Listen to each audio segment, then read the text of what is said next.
Boarding கொண்டு வந்தான். எல்லாம் படிச்சதெல்லாம் அந்த இங்கிலீஷ் மீடியம் ஸ்கூல், அந்த ஸ்கூல்ல தான். கிறிஸ்தவ ஸ்கூல்ல படிச்சுட்டு கிறிஸ்தவத்துக்கு எதிராக நிக்கிறீங்க. அதான் வனத்துக்கடா மாறல பாயுதுன்னு சொல்றது. எத்தனை பாஸ்டர்ஸ் ஜெயில இருக்கிறாங்க.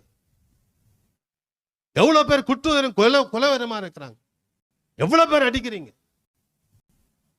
இதெல்லாம் நிறுத்திக்க பாத்துக்க. இதெல்லாம் நிறுத்திக்கணும்.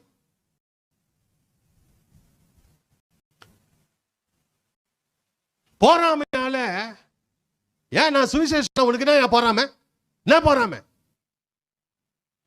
நான் சுவிசேஷம் சொன்னதுனால நீ ரட்சிக்கப்பட்ட? இது வரைக்கும் ரட்சிக்கப்படல. பிஜேபி ரட்சிக்கப்பட்டீங்களா? படல. அப்ப உன் வேலை நீ பாக்கறல்ல, என் வேலையை நான் பாக்குறேன். நீ உன் வேலையை பாரு. நீ முஸ்லீம் வேலையை பார்க்கட்டும். நான் சுவிசேஷம்